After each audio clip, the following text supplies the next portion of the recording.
is the 11 Dubcast. I'm Johnny. He's George. And you know what? Ryan Day was not fired after the first quarter against Northwestern despite at what Wrigley. some people were clamoring for. Yeah, as they do every week. He barely survived the assault on his job. But luckily Ohio State got it back together, and Northwestern shot themselves in the foot a bunch of times. And Ohio State won comfortably in a venue where they never should have played because it was stupid. By the way, real quick before we get into this, so I'm Johnny. He's George. Obviously, this is the Dubcast. In case you didn't know. In case you didn't know.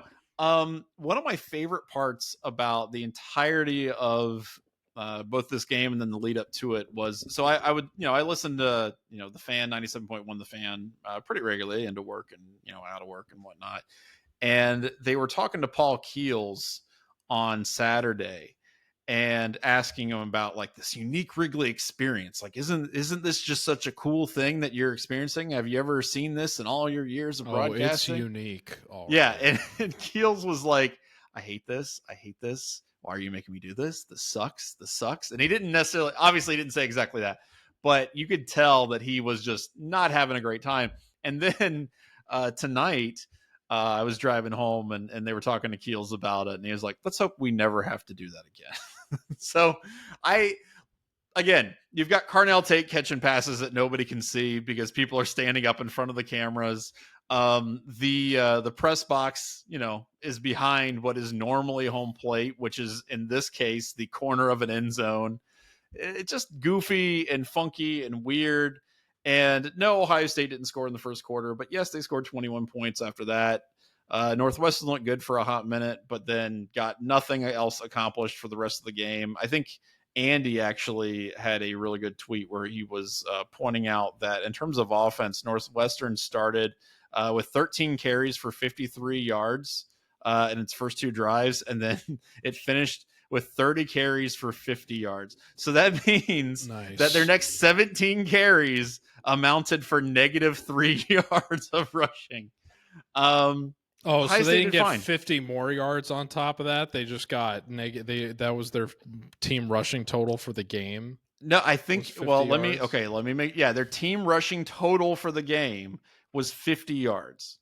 Jeez. So yes. So the next 17 carries netted them -3 yards. Oh, wow. Of rushing. Okay. That is the best stat from the game. Again, 30 carries for 50 yards. That's 1.7 a rush. They completed a couple decent passes. Their quarterback. I'm glad Ohio State turned it around because I certainly understand where a lot of the fire Ryan Day crowd was coming from based on that first quarter. Not saying I agree with those people. I'm not saying I enable that sentiment. I certainly don't if you've listened to this show over the course of the season, even after the Oregon game. So you don't agree that Indiana will blow out this team by 40 points, as I've seen on the great website 11warriors.com. Yeah, we'll get into Indiana a bit later in the show, but we because Dubcast knows ball, as has been well established. And by the way, in terms of scoring predictions, Johnny and I both tied for second this past week, only being 8 points. I'm off. Middle of the pack now, baby. I was right there at the bottom, but I'm moving up the ranks. And the fake news media won't tell you this, and by fake news media I mean Real Pod Wednesdays and the rest of the 11 Warriors beat. They won't tell you this because all four members of the beat are in the last four places among the staff at 11 Warriors for scoring predictions this year. Dang. So the people that are supposed to be engrossed in the team constantly and do this for a full time. They're too close to Ryan Day, man. They're too buddy. They're too much friends with him. They're hanging out at his house, drinking mimosas. No, they're just... Now, in fairness to Garrick, he finished first place among the staff last season, but he's now in last place. So now you won't hear about this on the show that drops tomorrow. But you just so you know who the real ball knowers, the real connoisseurs of the collegiate ranks are. You're listening to them on the Dubcast, and that is reinforced by some of what at least I said in the preview show for that we did in August, which one of the questions we brought up was, Oregon aside, what's one of the games that concerns you the most? And I said that Northwestern game, man, there's some funky vibes going on with There's it being funky in vibes Wrigley and everything. It's in a baseball stadium in November against a team that they were way above expectations last season, right? So I think that was a fair call on your part. Like, I get it. And the Buckeye universe, those that listened scoffed at such a notion that Ohio State would ever dumb themselves down to the level of Northwestern football. And then everybody went out and gleefully bought their tickets to Wrigley and their piss water old style beer and their deep dish slop and all the other trimmings of Chicago that the city tries to convince you are unique assets of its culture when they're really just dumbed down versions of things that are vastly superior elsewhere. Did you see the tweet where it was like, we got to talk about Ohio State fans, and there was a picture of all these like Chicago dogs with like that had been eaten but with discarded buns, like the buns were empty and just discarded on the ground. So clearly somebody had bought like a full Chicago dog and eaten everything but the bun. Our fans are animals. It's ridiculous. It's like when you watch like an orangutan at the zoo and like they eat a banana really weird, like they just like split it like and then just toss away the peel, and you're like, wait a minute. Well, Chicago style hot dogs also traditionally come with like a giant slice of like a long not thin, but like a long pickle wedge. Yeah. Not just a pickle, not just pickles, not relish, but literally a wedge of a pickle. Yeah. So it's like if they did get a Chicago dog, it's like you ate there the were like hot four dog of these scattered on the wedge. floor on the ground. It's just some insane man. Ketchup slathered hot dog buns. Mm. No, just slurping the hot dog down whole without actually. Yeah. What's the beer du jour at in Chicago? Like, I told you for sporting events specifically, it's old style. Like the actual Goose Island is really that's what they serve at like Northwestern games, and that's the Goose Island is like the hoity-toity like the hoity-toity piss water. Yeah, that's what I'm saying, right? But the actual piss water is old for Wrigley Field specifically. Old style is the beer that like is the most traditionally served and gotcha. Like resonates. So the Yinzers have Yingling, and then Old Styles out there in Chicago, and well, Columbus. Motor oil mixed with gravel. Columbus has Natty Light. I mean, that's our homegrown specialty right there for Ohio State's campus. That might be the worst of all of them, though. It's not great. It's real bad. But you know what? Here's the difference. We embrace it without pretending like it's anything better than that's true. I've never heard anyone say Natty Light is good. We'll try to sell you old style as if it's like this great thing. And that's the larger point with like this game being at Wrigley, right. Like it's this whole experience, and it's really just a mess. Real quick, and then Ohio State. Oh, go ahead. No. This is important because it impacts something that we talk about at the end of the Dubcast typically with women's hockey. Did you know that women's hockey is going to be playing at Wrigley as well? That is a game I would watch. Women's hockey at Wrigley. God help those women. Yeah. I would go to see that. I would be interested in that. I am not interested in Ohio State football being crammed into that teeny little space. And, they're like, oh, we fixed it. We don't have to go in one direction for offense anymore. I don't like this trend of like taking venues that are built to host sports that are totally out of season with like these special custom events. And I don't think the venue should make the event seem less than what it already is. You know what I mean? Like it's like, I understand the novelty of it, but it's not like, for me, I don't get any juice out of them playing at Wrigley, right? Like, it's not something where I'm like, yeah, Wrigley. It's more of, this would have been way cooler at Ohio Stadium. You know what I mean? Like this, honestly, like as much as I would have dreaded playing on the shores of Lake Michigan in mid-November, that game visually would have been cooler. Yeah, I would have enjoyed this game more if it had just been at their regular stadium, to be honest. Like there was nothing about Wrigley aside from the terrible sight lines and the missed plays, that you got from the game. I mean, they had all these like overhead shots. And you're like, okay, they're Wrigley, but and take it from someone that lived 6 blocks away from Wrigley within the last like 5 years. The authentic Wrigley experience is, you go sit in the bleachers, you scalp a ticket for like $50 during the summertime, and you got a beer and you watch the Cubs maybe squeak out a win. Right. That's the way to do it. Yeah, and that's a totally different season we're talking than football. Yeah. So it wasn't my favorite thing to watch in terms of the product. The actual gameplay, like I said, Ohio State farted around. They clearly were not really thinking about Northwestern. Yeah. So the point with all the table setting for that was that the vibes were already bad going in. And then the first quarter, it's the first quarter all year Ohio State doesn't score any points. And on top of that, they're making Lausch.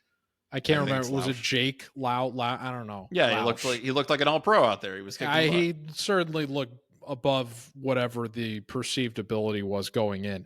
It was not an encouraging start. So between the vibes being bad going in and then Ohio State looking like, and I won't name any names, but we even know people that were familiar with the team going into this week that were like, yeah, it does not seem like they were taking the prep for this game as seriously as they were for Purdue. Right. And it's like, okay, yeah, that makes sense based on the product that we just saw for the first 15 minutes of this game. On the other hand, they also scored 21 points in 7 minutes. And they shook themselves out of it. They woke up and they put the game away. But they didn't put it away entirely themselves. Right. Northwestern gifted them a lot of points. Oh, and not only that, but they gifted them a lot of opportunities during critical stages of the game where they still could have kept it interesting. That's also a good point. It wasn't a convincing bounce back for me, even though the final score indicates that they, were comfortably taking care of business. I think offensively, I would agree with that. I think defensively, Northwestern had a couple good drives where they had, clearly had scripted some things up and it worked. And then after that, Northwestern didn't do anything. I mean, it was after halftime, that game turned into a snoozer because Northwestern just went 3 and out. And it was like, okay, well, then that's it. That's the end of the game because they're not going to be able to move the ball at all. And when the defensive line is playing as well as it was, Sonny Styles, we're going to talk about some individual performances, but Sonny Styles with his 2 sacks, I mean, he was freaking everywhere. Caleb Downs played again really, really well. You could nitpick, I think, about some of the cornerback play, and that's a fair assessment, particularly going into the Indiana game. But overall, I mean, the linebackers played really well. Everybody was really good. Everybody played really well outside of a few key plays, I think, from the corners. But other than that, I mean, there's not a whole lot to complain about defensively. And even offensively, like Will Howard, we've talked about him making boneheaded plays and whatnot. Well, he hasn't done that for 2 consecutive weeks. For 2 consecutive weeks, he's been basically like, he's missed some throws, but he hasn't had any bad ones. He hasn't made any bad decisions. He's missed some guys, but that's literally it. He's basically played, I think, about as perfect as you can play in the past 2 weeks. Going into an Indiana game, and especially going into the Michigan game, I think that's where you want him to be mentally, because you do not want, like, literally the reason why he was brought in was to be a guy who will not beat himself, right? Who will not, make mistakes that will make Ohio State's path to winning games worse or harder. And we're not seeing that right now. We're seeing him, complete a lot of passes, make a lot of good decisions. And that gives me a little bit more confidence going into both Indiana and Michigan. And it's why I think he should be the Heisman frontrunner and should win unanimously. So really, have you seen that though? Have you seen like the Howard Heisman stuff where people are we got Willie Heisman. We got to do it. I mean, people are Ohio State fans in particular, they're always going to advocate for, if this team is among the top 2 or 3 towards the end of the season, it's like, why isn't the quarterback? Or at least the most successful contributor to the team's success on offense getting Heisman consideration or whatever. And I mean, I get why he presumably isn't. I mean, my expectation for him was, along the lines of what you just said. I don't want to see him be asked to be anything more than a game manager, given the talent that exists around him on offense. And I think the recognition of all the playmakers he has around him is a big reason why he is not really getting put into national Heisman high. I don't know if he's had a single. Has he had multiple games with over 300 yards passing this season? I don't even know if he's had one. I don't think he has. Yeah. Like maybe against you know what? Let me look at this, because that's actually a really interesting question. I don't know if he's had I mean, I don't even know if he's had more than like 25 attempts this season. No, he's had a handful of games. Because no, you're right. You're right. I was looking at their box scores, and I think there's really only been the Nebraska game was like the only game where they didn't have him throw at least like 20 passes or something. You're right. So what's interesting, okay, so I'm looking at the stats right now. What's interesting about his passing this season is that they've been remarkably consistent with how many attempts he's gotten. Like it's almost entirely between 20 and 25 passing attempts. He's passed for 300 yards once against Oregon, where he passed for 326 yards. Yeah, that's right. Yeah. On 80% passing, which was bonkers. Right. He passed for almost 300 against Western Michigan, but other than that, it's been fairly low key.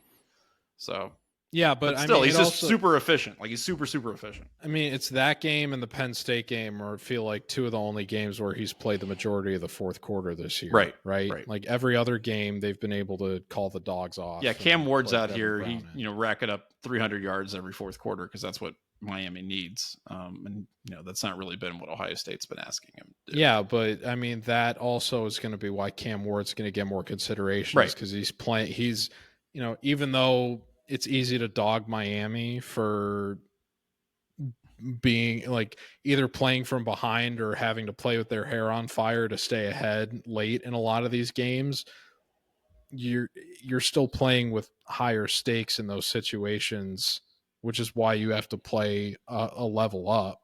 And it's not like Will Howard's going out there throwing 4 touchdown passes in the first half, and then it's like, okay, time to call the dogs off. Now, with that said, all right, this you might be surprised by this a little bit. So I'll tell you this straight up. So first of all, as far as Cam Ward goes, he is the passing touchdown leader in the country. He's got 32. Next highest is 27. There's a couple guys, Shedder Sanders and at Colorado, and Chandler Morris in North Texas. Kyle McCord's got 24 passing touchdowns. How many do you think Will Howard has?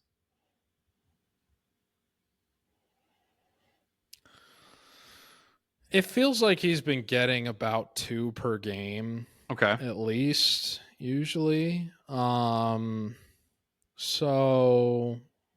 they're 10-0 at this point. Mm-hmm. I'll say he's got 22. He has 24. He has the same amount as Kyle McCord does, which I find really interesting. Yeah, so he's up there, and part of that again, you're throwing to Emeka Egbuka and Jeremiah Smith, so like, okay, that's going to help a little bit, but he's making the most of his opportunities, and I think he's just playing really well right now. But on the other hand, it's really the next 2 games that are going to determine, just how much he's grown and what his value is to this football team. But yeah, I mean, almost 73% of his passes, which is way higher than he ever completed at Kansas State. I mean, it's not even close. His completion percentage last year at Kansas State was his highest, and he completed just over 61% of his passes. And now he's completed almost 73%. So he's made a huge stride in that. And he's just played really well in the past 2 games. So I like seeing that. But, overall, like, you're right. This was kind of a lethargic game from the team, and they need to come out firing against Indiana. Let's talk about Indiana a little bit. Real quick. Go ahead. The most, relative to Howard, what really surprised me was this point that Matt Gutrich, our researcher, data analyst, pointed out to us yesterday relative to Howard in terms of successful quarterback seasons Ohio State has had.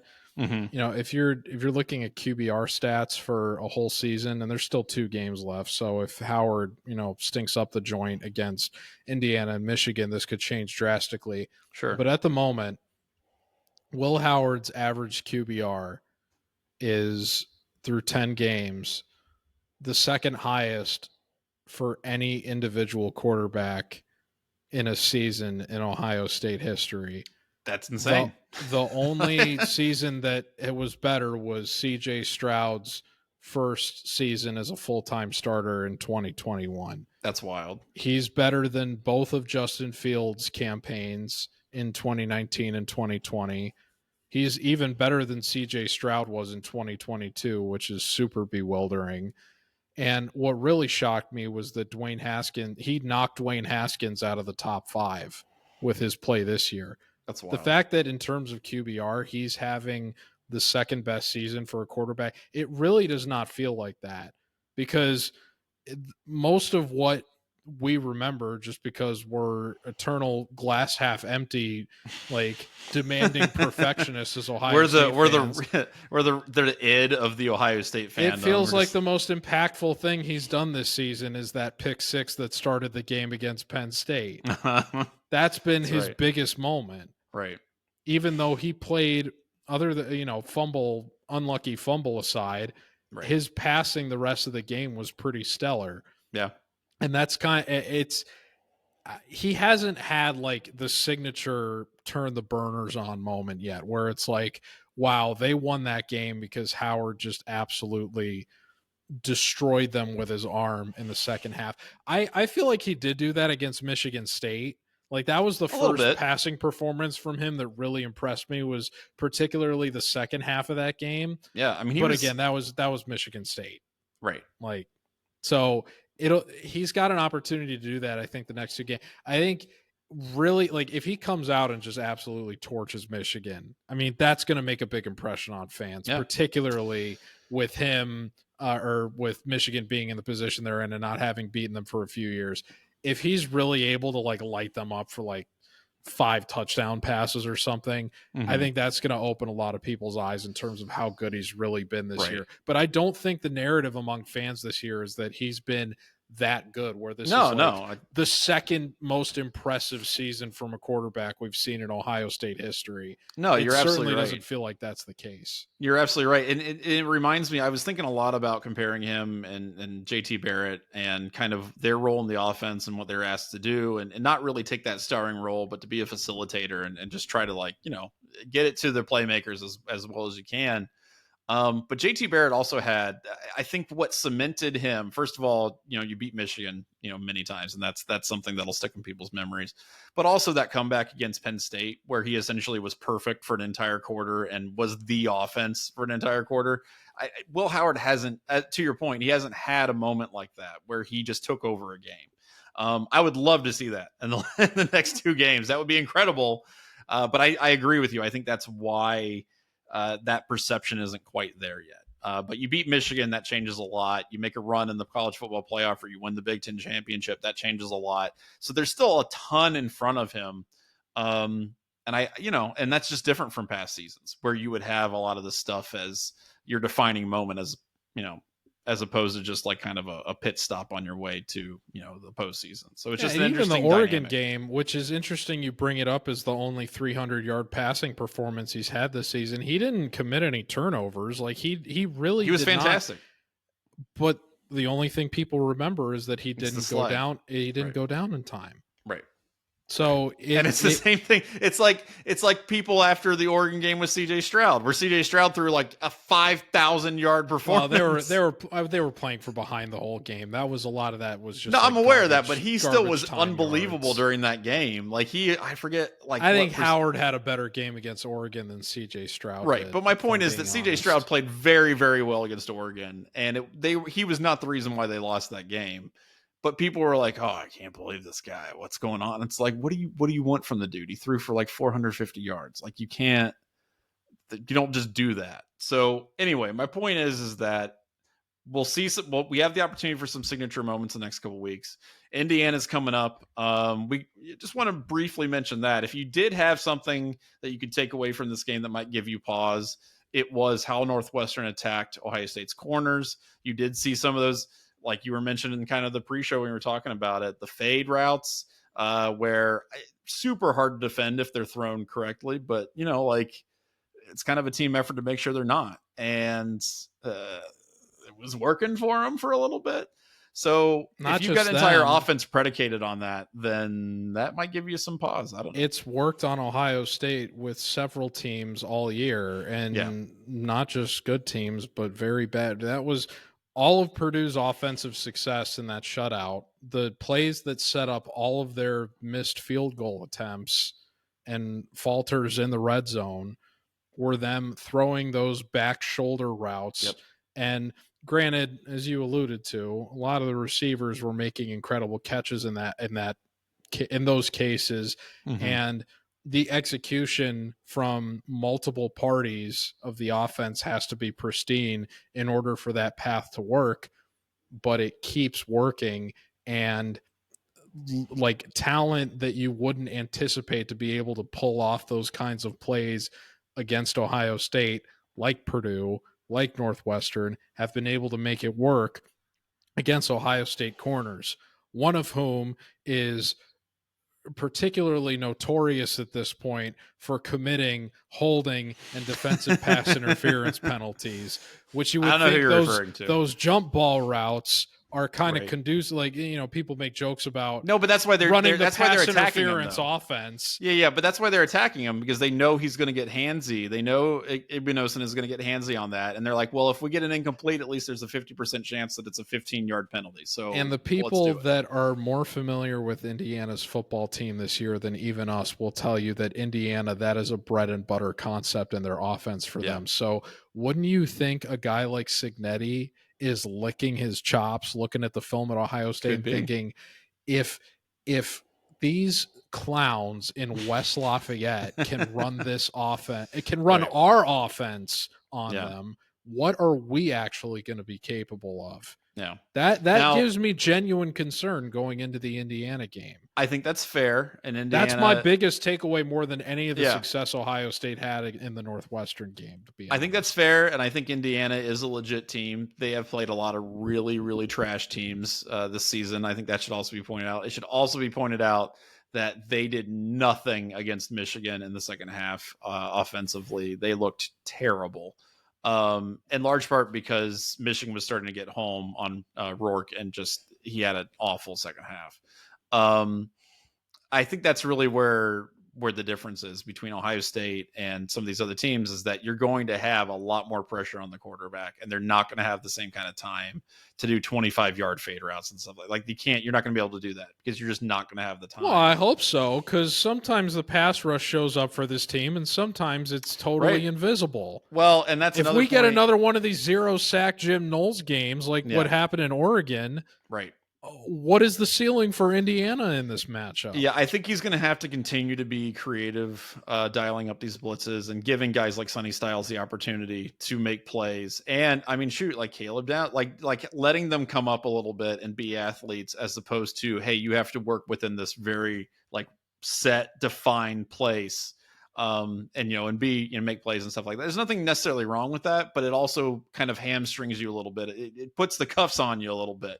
You're not really letting your guys go out and change what an offense has to do. You're kind of just saying the offense is going to do what it does. We'll do what we do, and we'll just do it better. And that's fine. It's a passive form of defense. It's not necessarily a bad form of defense, depending on who you're playing.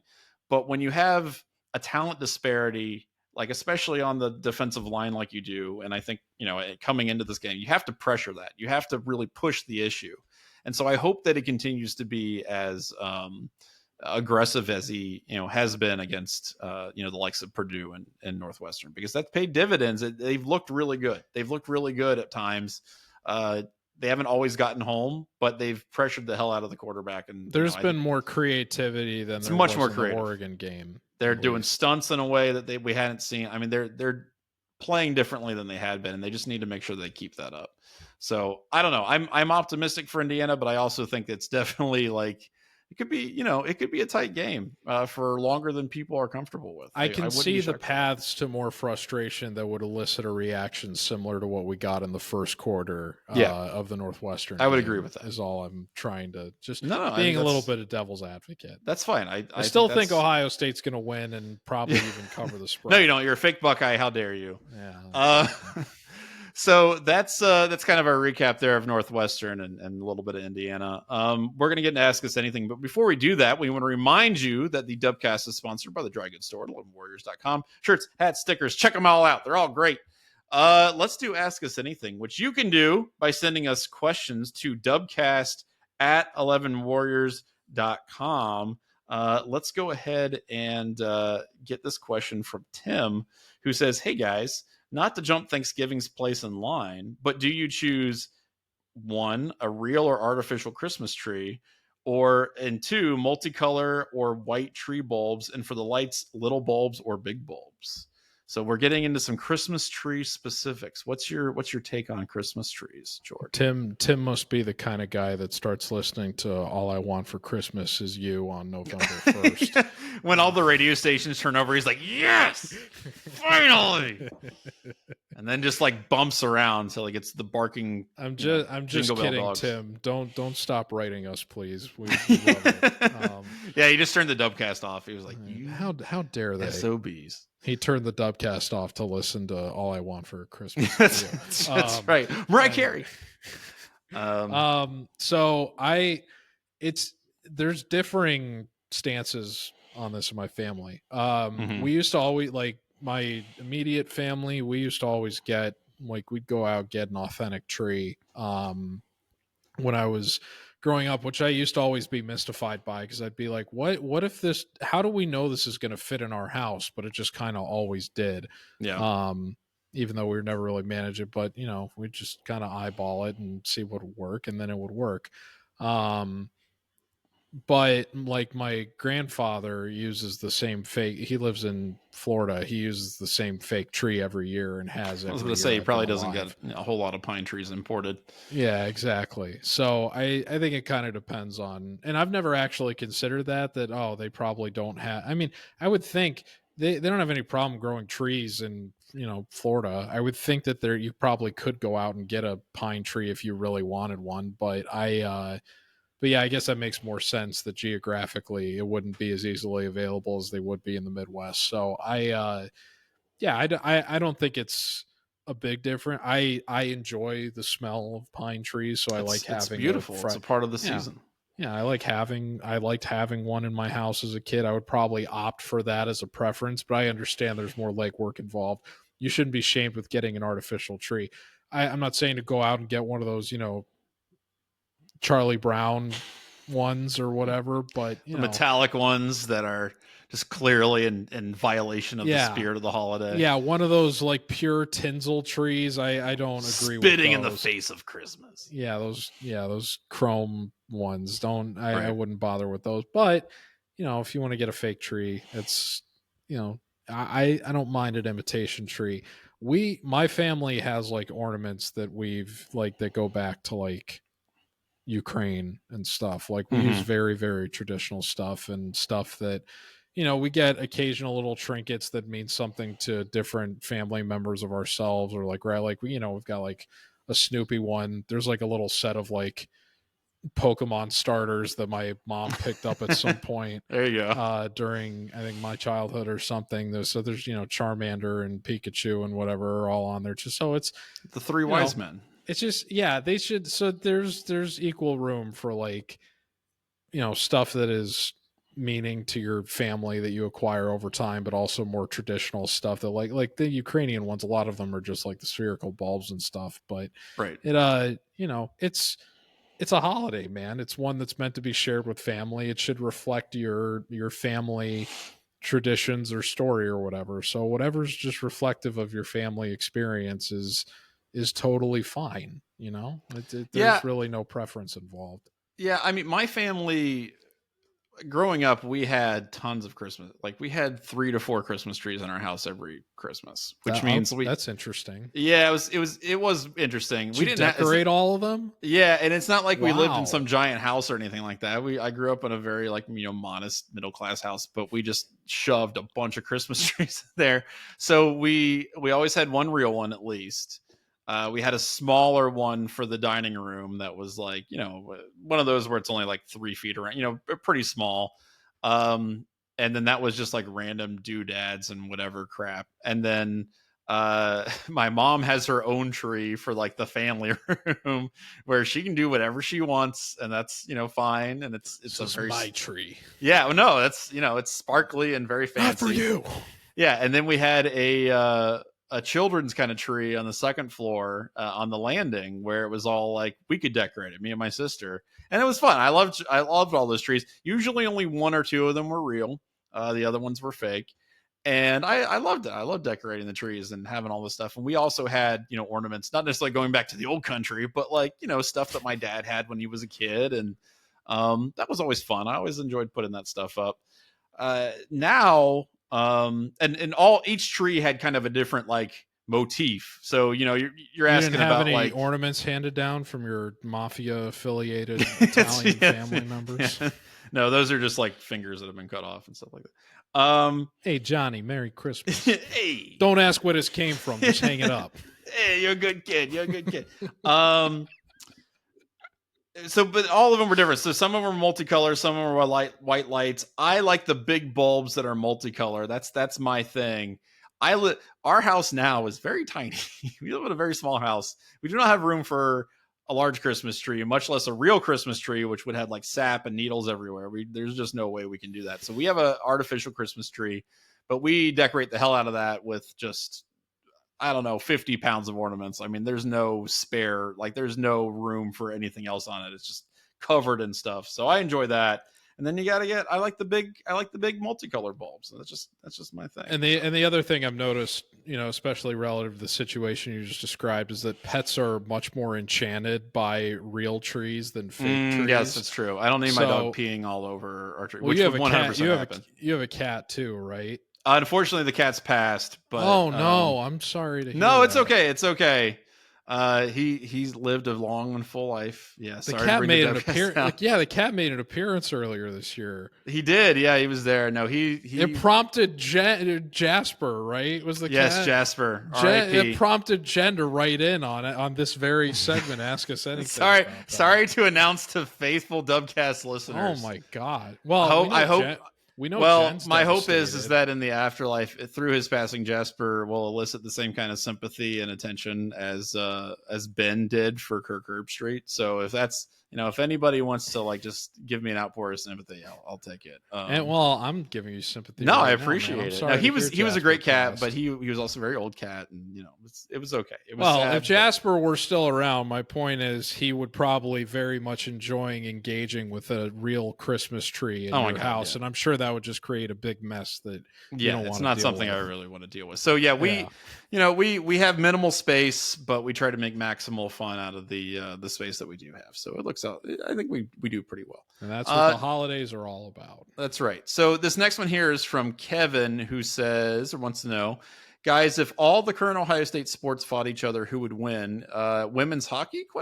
Maybe if they were allowed to use their sticks. I would say wrestling. There's a couple ways you can look at this. That's the easy answer. Yeah, I would say if you're saying that you can only pick 5 people from each sport, and this is like a cage match situation, then I'm picking wrestling. As you pointed out, elimination chamber. Yeah. If it's the entire team, though, I feel like football is the logical answer. Yeah, here, if there's 100 of them. Yeah, if you're not just sending 5 of your best into a battle royale or whatever, if there's no roster limit, it's probably going to be the football team just because there's almost 100 of them. Yeah, right. It's there's strength in numbers, they're going to get it.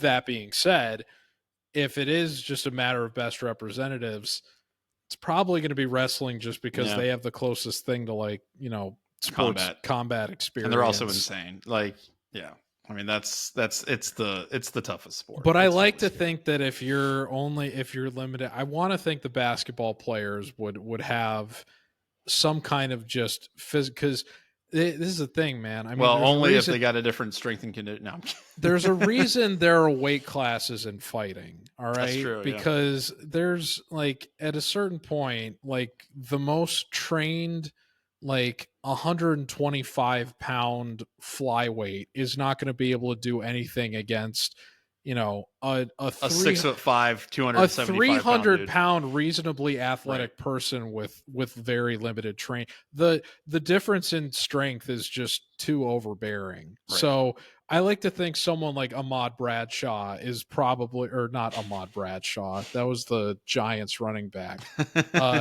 What's his name? Bradshaw on the basketball team that plays center.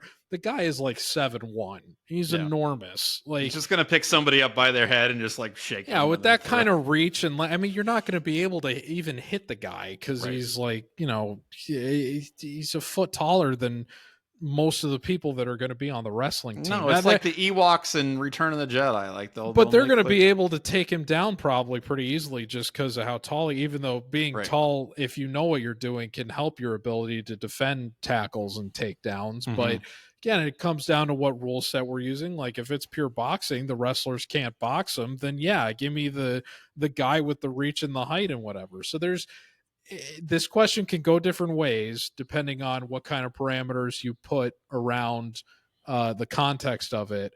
But if we're going to assume there's roster limits and that, we'll say it's an MMA rule set in terms of like, pretty much any style of combat is allowed within reason and not dirtiness, then it's probably just going to be the wrestling team by default. All right, next one here. This is from our good friend Alvin, who wants to know if you had $1 million to spend on 24 hours. $1 million to spend in 24 hours at a use it or lose it situation. What would you do?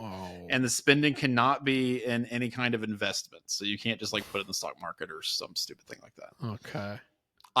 Here's what I would do. I would watch the movie. Are we counting gambling as an investment? No, we can't do gambling. That's too obvious. It is an investment. That's true. It's just a very risky way of That's investing. Right. It's a bad one.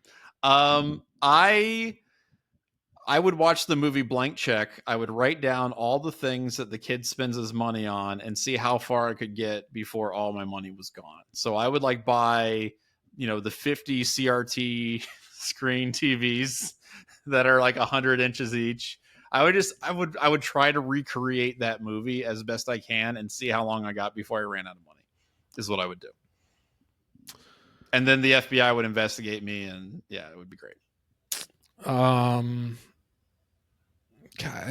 I put too much thought into questions like this because it's like I want to I don't want to. You just need to think of another kids movie that you can emulate. There's First Kid, there's Richie Rich, Rookie of the Year. None of these involve spending money. This is supposed to be a fun question, and I'm making this like tougher than it needs to be. Because at first I was going to say like I'd get a car, but then it's like there's going to be stuff after the fact like that I would need to pay for relative to the car that it's like, that's just going to end up eating into your income after the fact when you've already spent $1 million. So that's what I'm saying is like I'm overthinking this, I would make wise and prudent choices. I would buy bullion. Johnny roasting gold bullion. Oh gosh, land. I would buy land. Yeah. Well, no, because we can't buy an investment. I know. That's what I'm saying. So I can't come up with a fun answer, George. God. Do business. See, I want to just buy my own Waffle House, but that even counts as an investment. Well, no, but that's if it's for that much personal pleasure, I don't know that it really counts. Like I feel like that's more of a no, it wouldn't. I mean, yes, I would franchise my own Waffle House. I think it'd probably cost even more than $1 million. I was about to say $1 million seems a little bit low. I mean, where are you going to get that Waffle House? Like this is going to be like one hell of a remote Waffle House. Oh gosh. But it's a labor of love, George. I mean, that's why you're doing it. You're not doing it for the money. You're doing it because for the love of the game. All right, let's go with this. I would book several exotic vacations. So it's like I am technically spending it within 24 hours. But like I would have to plan everything to a T so that all of the expenses are already done ahead of time. Like destinations, travel, meals, even like I would need to book a bunch of things in advance so that I spend down all the money so that it's not like, I'm going to go to some place where I need to spend more money to actually get the most out of the location. I Yeah, no, I know what you're saying. I would eat at Five Guys once. So With $1 million. With $1 million. All right, so Guys, that's the most overrated fast food chain. I Easily. really like it, but I'm not spending $25 to eat there. So that's Ask Us Anything for this week. Thank you so much for sending those in. No, wait. Oh, I'm sorry. We have a breaking submission from. Sorry, is this Chaz? Did Chaz write in? It's always Chaz. Oh my gosh, 2 Z's is always late. Chaz with 2 Z's, my favorite. All right, person who exists. He's my favorite person that exists, other than you, Johnny. Oh, thanks. So Chaz with 2 Z's says, "Sup, dope chillers of the Dubcast." Okay. Thanks, Chaz. What aggravated you the most from this past weekend in football? Not related to Ohio State. Well, I was watching the Bears and the Packers, and there was this really specific thing that happened that I care a whole lot about. No, don't steal my answer. What was your answer? What? No. This is Chaz asking a very generic question. I'm giving a specific answer because that's how I really feel. Oh, I can't. I'll let Johnny, you go first. Johnny, you're a Bengals fan. Come on. No, we know what your answer I'm a Bengals well-wisher, and that I don't wish them any specific harm. That's what I am. It's not. Fan is really taking this too far. All right, what were you going to say, George? I can't imagine for the life of me what it might be. All right, nobody's talking about this. This is, as I alluded to earlier, with the things the fake news media won't tell you. This is where you get the real lowdown of what's going on in the world of football is from the Dubcast. Right. Something egregious happened in the Bears-Packers game this past weekend that we need to talk about. And I'm not talking about the blocked field goal. I'm not talking about the fact that the Bears haven't beaten the Packers since 2018, which is disgusting. I didn't know that. Right. That's hilarious. Oh, it's bad. They've lost, I think, 10 or 11 in a row now to Green Bay. It's pretty, I did not know that. It's pretty awful. Yeah. Imagine if the Bengals had lost 10 games in a row to the Browns. Yeah. You know what? I try to pretend I'm like numb to all emotion surrounding the Bengals, but even the thought of that makes me want to die. Like, that's the worst thing in the world. Right. That's pretty bad. So at the end of the first half, and just to give us a little bit of context, we do a lot of, as much as we chide 11 Warriors fans for fire Ryan Day and whatever, we do plenty of our own criticism of the decision makers on Ohio State's team on this show. I've been critical of almost every week of something that Knowles has done in every game this season. We weren't terribly pleased with Chip Kelly after the Nebraska game, even though he's had a pretty good first year at Ohio State.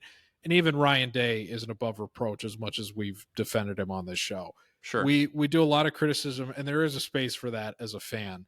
But there has to come a point where you get too ahead of yourself in terms of criticizing and trying to micromanage every single decision that a coach on a team makes. So Tom Brady was on the call with some Fox commenter for this Bears-Packers game that I don't know who it was, but he was the play-by-play guy. Brady was doing color commentary.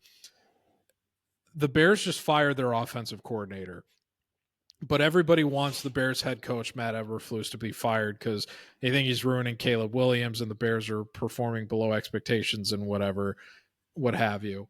So they're getting to the end of the first half, and the Bears are in a goal-to-go situation.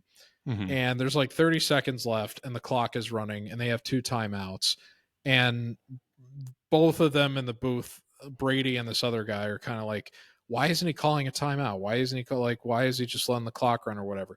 And finally he calls a timeout at like 10 seconds. And then Brady has like a moment of clarity. He's like, oh, wait, okay, I understand.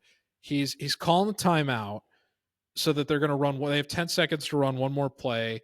If they don't get it, regardless of whether they run or pass, they can call another timeout and then kick the field goal, so they get at least 3 points out of the situation. Like, okay, sure, I get where Eberflus is coming from. I'm saying this. But as I just said, there's this whole narrative that, the media and the fans and everything are national and Bears. Right. This guy's an idiot no matter what. Right. So like in every situation. So the play-by-play guy says, well, what happens if the Bears run a pass and the Packers commit pass interference and they get a fresh set of downs, and then it's first down, but there's no time left, and then they have to kick a field goal? Why isn't he planning for this one very specific contingency that relies on the other team making a penalty that hasn't happened? And what Brady if this thing I made up in my head happens? Brady doesn't even really acknowledge the point, because I think in his head he's thinking like, that is the dumbest thing I've ever heard. Like, shut up. And I'm thinking the same thing, even though I'm half in the bet of wanting the Bears to fail this season. So I'm not even totally upset out of the game ended yesterday. But it's like, are we really is the media covering this sport really that obsessive now, to the point where we're inventing little minute scenarios like that to try to be critical of the decision makers of the highest level teams? Yes. Have we really gone that insane? I think and the thing is, I think your point about there being a narrative around that, I think is valid, because that's what they talk about before they broadcast these games. They're like, what are the things that we need to kind of hammer on this broadcast? And I think sometimes you see that when play-by-play or color commentary guys will go, this is the thread that we have plotted out, and we are going to apply it to every situation that we've seen. And that's what, and I think people pick up on that. I think you start to realize when you're like, okay, they keep talking about this one guy over and over and over again. Why are they doing that? Well, it's because that's who they talked about in the pregame meeting. So they have to make that fit in, and But it's like Brady didn't even agree with the scenario. Well, that's what I'm saying, because Brady was like, I don't care. He's like the actual guy that played football between the two. Right, of course, exactly. Brady, Tom Brady's just like, you're an idiot. Be quiet. Tom Brady's new enough at this where he's like, well, that's stupid. I'm not going to do that, and he doesn't play along with the whole narrative thing. But yeah, no, we definitely you see that a lot in games, and it's really frustrating because it doesn't match what's happening on the field a lot of the time, and it's just, oh my god. But that's part of it. It made me so mad. Yeah, that's pretty stupid. All right, so that's Ask Us Anything for this week. So go ahead and send more questions in. We'll keep answering them. A few more things we got to talk about. Yeah, thanks, Chaz. A few more things we got to talk about before we get out of here. National stuff. We did allude to Oregon escaping against Wisconsin. Again, they will not get any heat for that because right now they're number one team, but for whatever reason, Ohio State, they have the same kind of thing. They get way more. I think people just really love Dylan Gabriel and Dan Lanning and all that, which is fine. They're great, but they're getting a lot of benefit of the doubt. Dan Lanning privilege. Well, and also because they, in all seriousness, part of that's because they beat Ohio State, and they're like, okay, but they proved it in this game, so the other games must just be a fluke. Whereas Ohio State lost that game by 1 point, and now it's a different, script. So I just think that's interesting, kind of, especially relating to what we just talked about. Do you know what the most amazing thing about the way that Oregon won that game was? They were losing going into the fourth quarter, and they basically begged Wisconsin to win that game at the end of it. Not only that, but again, they were losing going into the fourth quarter in Camp Randall. Yeah. In a age where alcohol sales are legal at that stadium in Wisconsin, that had to be one of the most raucous jump arounds they've ever done. And do you know what Oregon did as a team?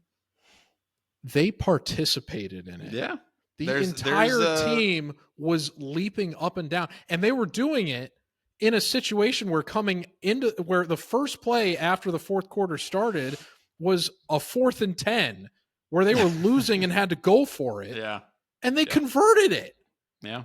How often do you see a team? This is something I think I've mentioned before with one of the things that I think is the subtle, devious brilliance of the wave that Iowa does. Mm-hmm. Is that, again, there's nothing devious about, paying tribute to children with cancer. Their evil plan. The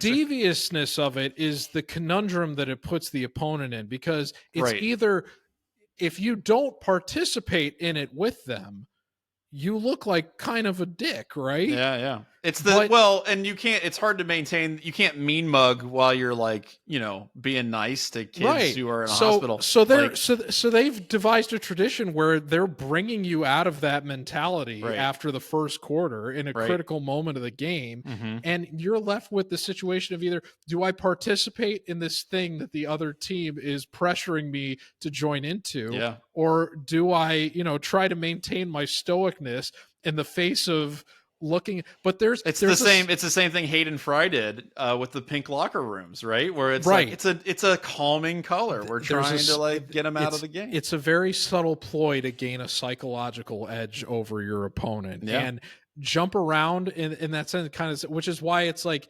typically playing into the other team's tradition, which is the parallel I'm trying to draw here. Is not good for the road team. But in this case, Oregon flipped the script and they did it entirely. Yeah, they ended up taking the game back and winning it because of it. Yeah.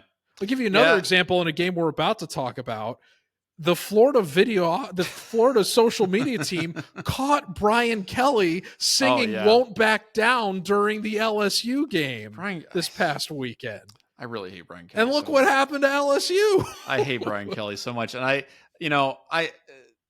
that was probably the non-Ohio State game that I enjoyed the most this past weekend, just because I think he just sucks as a human being for so many different reasons. But yeah, he's like he's just fake and dumb. And LSU, they got beat by Florida. He screamed at one of his players. He's not fake. He's all about family. Yeah, right. He's how he said it when he was in Notre Dame too, right? That's right. He got in the face of one of his players screaming, saying it was uncoachable. Another player screamed at him. It just feels like everything's really going bad. It's a very healthy dynamic they got going on. Yeah, it's great. He's a real player's coach. So that was fun. I'm glad LSU lost because, again, I don't hate LSU. I just really, really hate Brian Kelly. Georgia now we need to talk about having a 4-loss SEC team in the playoffs. That's right. Who deserves it? And that was the thing about the SEC. Like, they're kind of just cannibalizing themselves at this point. Georgia beat Tennessee, which honestly felt like a preordained outcome because of, the fact that it would lead to more chaos within the conference. Tennessee hasn't looked that great. Like, I know people wanted them to be good, but I don't think they're as good as people wanted them to be. Georgia's just super inconsistent. You never know. The mental gymnastics that national commentators are doing for that conference this season with the new playoff conversation in wake of how many of the teams are losing is so they're like, no, the level of play in the SEC is so much higher than it is in all these other, you know. Like, I don't even think Texas is that great. Conferences. I think Texas is fine. I think they're a good football team, but they're not like amazing. I think Oregon would beat them pretty easily. I think Ohio State would beat Texas. Like, I'm not worried about, like, Texas can't run the ball. Like, they're a very one-dimensional football team. So it's just interesting to me. It is very funny that Oklahoma's in last place in the SEC during their first year. Incredible. Right? Brent Venables is like, why? I thought that's the one thing helping that argument for the SEC being over is like Oklahoma was supposed to be this big addition from the Big 12 and their first year in there. Exactly. Yeah. So funny stuff there. Michigan didn't play, unfortunately. They got 5 days to respond to their notice of allegations. So we'll see. We'll see. Really, only 5? I thought it was like the first. I did too. I did the math though. They, at least if we go by the 25th. So August 25th is when it became official. At least the news came out that they, got the notice of allegations. Then they had 90 days after that. 90 days after the 25th is, I believe, the 23rd. Yeah, it's the 23rd. So they have until Saturday to respond. I don't know. We're going to see what happens. My guess is if it does happen, it'll probably be a Friday news dump. That was one of the options that I gave in my threat level piece. Saturday, it's going to be too much of a distraction if they do that on a day where they actually have to play a football game, even though it's Northwest. And also, if they somehow lost to Northwestern on the day that they actually respond to the NOA, I mean, they would never hear the end of it. But even if they respond to it weeks ago, I don't understand why they're dragging their feet. But even if they lose to Northwestern Saturday, if they do it on Friday, it can still get lost in a news dump. If it happens on the same day, that's bad. I mean, it's still bad if they respond and then lose the following day, but it's not nearly as bad as if it were to happen on the same day. they farted around, and now they have really no great options. But we'll see what happens. I'm just excited. That's going to be a fun day of college football on the internet, I think.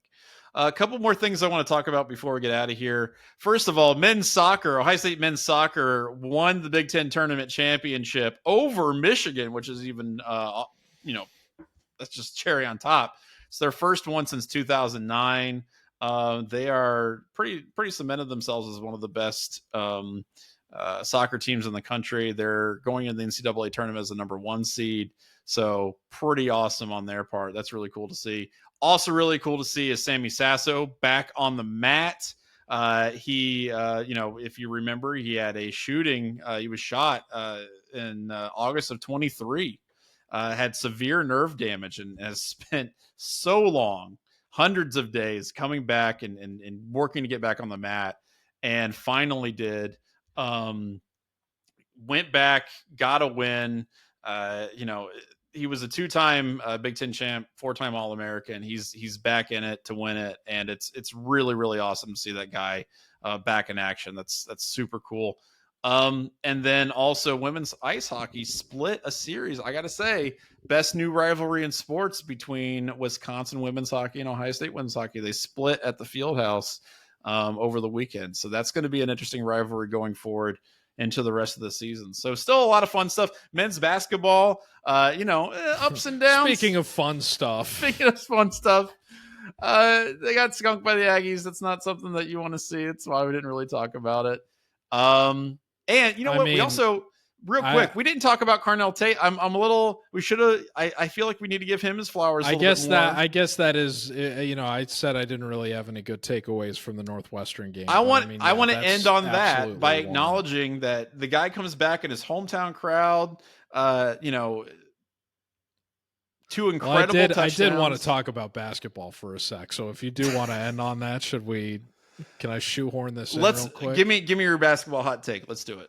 Well, so I watched the whole Texas A&M game, and what was I mean, the two biggest takeaways I have from that are, number one, I mean, I said, the big question that we had, which we talked about after the Texas game and the win over Youngstown State last week, was, how are they going to fill the 3-point shooting void that is left by Jamison Battle's departure? It's fine. Everybody else will just shoot 50% for the rest of the year. It's good that it's like, John Mobley, it turns out that guy's really good. And, maybe that's encouraging for where else they're going to fill it. Unfortunately, our greatest fears came to pass in the game against Texas A&M, because Mobley didn't start the game shooting great. He eventually finished 3 for 7, but the team shot 33 pointers and only made 8 of them. And there were Devin Royal, Micah Parrish, and Aaron Bradshaw, not Ahmad Bradshaw, Aaron Bradshaw, combined to go 0 for 12. And if you add Michi Johnson into that mix, they combined to go 2 for 18. Oh my God.